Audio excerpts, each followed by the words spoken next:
मियाँ बीवी एक दूसरे का जो है लिबास होते हैं, उन्होंने ये जो है ना बिल्कुल गैर अखलाकी हरकत की, जो है ना बहुत ज़्यादा लालची खतून है। देखें, इस सारे सिनेरियो से पता चल रहा है, जैसे मैं अभी कह रहा था कि उनके एक्ट से पता चलता है, तब से ही उनकी जो है ना कॉल्स और काट की जा रही थी, इस तरह की हरकत। अस्सलाम वालेकुम नाज़रीन, मैं हूं तलहा नवीद और आप देख रहे हैं टीवी धरती। मेरे साथ एडवोकेट जमशेद खुर्रम साहब मौजूद हैं, जिनसे हम बात करने जा रहे हैं आज दानिया शाह के बारे में, क्योंकि दानिया शाह को लेके जो केसेस अब हाईलाइट हो रहे हैं, क्योंकि दानिया शाह पहले आमिर लियाकत के खिलाफ बातें करती रही, वीडियोज़ लीक करती रही, अदालत में खुला का केस भी दर्ज करवा दिया गया था, लेकिन अब वही दानिया शाह रो रही है, चिल्ला रही है कि आमिर लियाकत की डेथ हो गई। उसके बाद क्या खुला हो गई, तलाक इनकी हो गई कि नहीं हुई, या अगर तलाक नहीं हुई तो दानिया शाह को जायदाद में से कितना हिस्सा मिलेगा। मज़ीद हमारे साथ जो जमशेद खुर्रम साहब मौजूद हैं, इनसे मज़ीद जानते हैं। अस्सलाम वालेकुम सर। वालेकुम सलाम। अच्छा सर, बताइएगा कि दानिया शाह पहले आमिर लियाकत के साथ जो उसका रवैया था, आमिर लियाकत पर इल्ज़ामात लगाए गए कि ये नशा करता है, ये ड्रग्स लेता है, उसके बाद उसकी बराना वीडियो भी लीक की गई। इस बारे में दानिया शाह पे पहले मुझे ये बताएं, एक्शन क्यों नहीं लिया गया हुकूमत की जानिब से, यानी हमारे जो कानून नाफिज करने वाले अदारे इनकी तरफ से। बिस्मिल्लाहिर्रहमानिर्रहीम। पहले आपका ये क्वेश्चन है कि गैर अखलाकी जो हरकत उन्होंने की, बिल्कुल बहुत ज़्यादा गैर अखलाकी हरकत थी।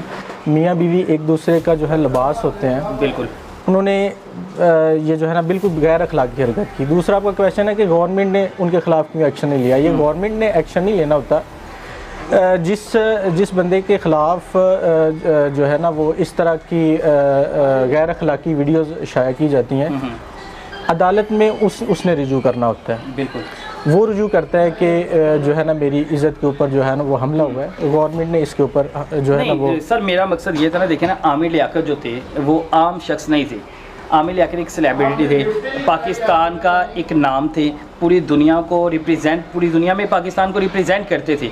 तो आपको नहीं लगता कि हमारी जो हुकूमत है या अदारे हैं उनको बर वक्त एक्शन लेना चाहिए था, अगर आमिर लियाकत मतलब इस चीज़ पे स्टेप नहीं थे उठा रहे? देखें, जब तक एक एप्लीकेंट कोई दरख्वास्त नहीं जमा करेगा या कोर्ट ऑफ लॉ में रुजू नहीं करेगा, तब तक गवर्नमेंट उस पर एक्शन नहीं ले सकती। ठीक है। ये डॉक्टर आमिर लियाकत साहब, अल्लाह ताला उनको जन्नत-नसीब करे, वो इस दुनिया में हमारे दरमियान नहीं रहे, उन्होंने कोर्ट ऑफ लॉ से रुजू करना था। ठीक है। जब तक कोई एप्लीकेंट मौजूद नहीं है तब तक गवर्नमेंट इस पर कोई एक्शन नहीं ले सकती। ठीक है। अच्छा मुझे ये बताएं, दूसरा मामला जो देखा जाए कि जो दानिया थी, दानिया शाह ने आमिर लियाकत के पहले तो अपना हिस्सा मांगा, ठीक है, कि मेरा जितना भी हक मेरा मुझे दिया जाए। उसके बाद उसने खुला के लिए अदालत में केस दर्ज किया था, उसकी खुला हो गई थी कि नहीं हुई? नहीं, उनकी खुला भी नहीं हुई थी। खुला होने से पहले ही उन्होंने जो विड्रा कर लिया था। तो इसकी क्या वजह बनी, विड्रा क्यों किया गया? देखिए, उसकी दो रीज़न्स हो सकती हैं। या तो एक उनका ज़ाहिरी लग रहा है कि वो ना एक लालची खतून है। दो रीज़न्स ये, पहली रीज़न ये हो सकती है कि उनको पता चल रहा था कि जो मुझे हक मेरा है वो वापस करना पड़ेगा। कोर्ट में जब किसको वापस करना पड़ेगा? डॉक्टर आमिर लियाकत साहब को, अपने ज़ाहिर अपने शोहर को उसको वापस करना। जब आप खुला के लिए केस करते हैं तो हक मेहर वापस करना पड़ता है? जी, वापस करना पड़ता है। अच्छा, ठीक है। अगर तलाक मर्द तलाक देता है तो जो है ना हक मेहर वापस नहीं करना पड़ता, लेकिन अगर बीवी खुला के लिए रुजू करती है, कोर्ट से रुजू करती है, तो वो हक मेहर जो है उनको उसको वापस करना पड़ता है। और दूसरी रीज़न ये हो सकती है कि हो सकता है आउट ऑफ द कोर्ट उनकी कोई सेटलमेंट चल रही हो, सेटलमेंट चल रही है। अच्छा मुझे ये बताएं कि फिर अब अदालत से अगर तलाक नहीं थी, इनकी खुला नहीं थी हुई, तो जो अब आमिर लियाकत की वफ़ात के बाद दानिया शाह को हिस्सा कितना मिलेगा? देखें, इसमें जो है ना वो लीगल एयर्स का जो है पूरा एक शेड्यूल है, किसको कितना हिस्सा जाना है। इसमें लीगल एयर्स में उनके बच्चे आ जाते हैं, अगर वालिदैन ज़िंदा है तो वो भी आ जाते हैं, कितनी बीवी हैं उनको भी लीगली, इसका सारा जो है ना वो शेड्यूल है। कितना हिस्सा किसको जाएगा। तलाक चली गई, पहली दो को दे दी है, उनको तो हिस्सा नहीं जाएगा? नहीं, जो तलाक याफ्ता होती हैं उनको नहीं जाता, उनको नहीं जाएगा। तो जो अभी तक निकाह में होती हैं उनको निकाह में जाएगा। हाँ जी, और उनकी औलाद को जाएगा? उनकी औलाद को जाएगा। लीगल एयर्स में जितने भी उनके बच्चे हैं उनको उनका हिस्सा जाएगा। और जैसे आपका क्वेश्चन है कि ये बेवा है अब उनकी, और लीगली ये है भी बेवा, उनकी निकाह में थी अभी, उनको 8वां हिस्सा जो है ना उनकी प्रॉपर्टी का वो जाएगा, वो लीगली इसकी हकदार है। ठीक हो गया। अच्छा अब फ़र्ज़ करें कि वो दावा कर देती है, क्योंकि आमिर लियाकत के निकाह में थी, आमिर लियाकत ने जो इल्ज़ामात लगाए गए, आमिर लियाकत ने जो उसकी ऑडियो लीक की गई, आमिर लियाकत ने उसमें उसे कहा था कि ये एक फाशा खतून है, इसके ताल्लुकात जो हैं दूसरे मर्दों से हैं। तो ये सारे साबित चीज़ें होने के बावजूद भी उसको उसका हिस्सा मिलेगा, हत्ता कि एक साबित हो चुका था कि वो फाशा खतून है। और वो लालची है? ये किसी ने भी साबित नहीं किया था, अभी तक कुछ ऐसा साबित नहीं हुआ था। उस तरफ से भी आर्गूमेंट्स आ रहे थे, उस तरफ से भी आ रहे थे, ये कहीं साबित नहीं हुआ कि वो ख्वाहिश हैं। और लेकिन जो ऑडियो लीक हुई थी, ऑडियो में साफ पता लग रहा था कि वो जो दानिया शाह है वो डीलिंग कर रही है लोगों से, रातें गुजारने की भी डीलिंग कर रही है। ये सारी की सारी ऑडियो आमिर लियाकत की तरफ से लीक की गई थी। आमिर लियाकत की तरफ से भी ऑडियोज़ आई, दूसरी तरफ से भी उनकी तरफ से वीडियोज़ आई, बिल्कुल ऐसे ही है। लेकिन इससे कहीं साबित नहीं होता कि वो ख्वाहिशा है या वो ख्वाहिशा है।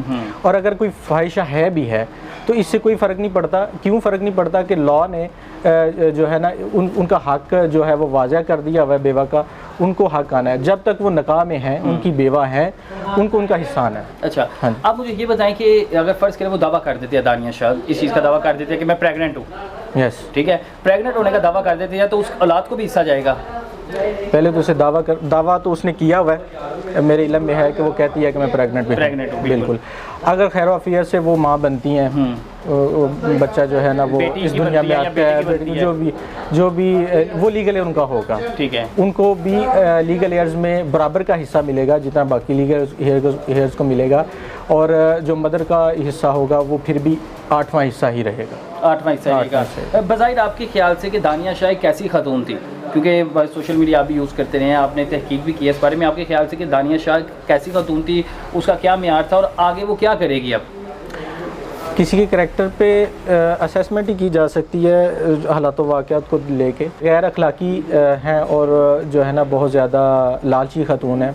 देखें, इस सारे सिनेरियो से पता चल रहा है, जैसे मैं अभी कह रहा था कि उनके एक्ट से पता चलता है, बंदे के एक्ट से पता चलता है कि उनका किस तरह की परवरिश है।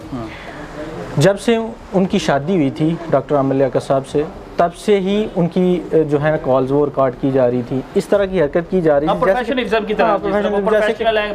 जैसे कि उन्होंने कोई प्लान किया हुआ था और उनका प्लान एग्जीक्यूट होता भी नज़र आ रहा था। जिस तरह से उन्होंने उनकी जो है ना वीडियोस भी रिकॉर्ड की, बिल्कुल वीडियोस भी रिकॉर्ड की, उनकी ऑडियोज रिकॉर्ड की।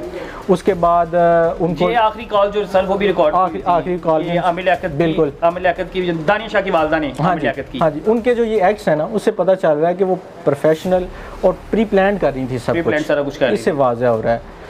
बिल्कुल उनका जो है ना यहाँ से समझ आ रही है कि वो किस तरह से प्रोफेशनल, सस्ती शोहरत सारा कुछ काम किया गया, बिल्कुल शोहरत के लिए लगा। बिल्कुल जमशेद साहब बहुत शुक्रिया। बिल्कुल जमशेद साहब के मुताबिक ये सारी चीज़ें जो सारा सिनेरियो था, एक तो प्री प्लान था, उसके बाद सस्ती शोहरत के लिए, और अब जितनी भी यानी ये नौटंकियाँ की जा रही हैं ये सारी इसी वजह से की जा रही हैं ताकि जो मालो दौलत है अब इनको किसी किस्म के मुश्किलात का सामना ना करना पड़े या आवाम की तरफ से इन्हें तनकीद ना की जाए, क्योंकि आमिर लियाकत दुनिया से चले गए हैं।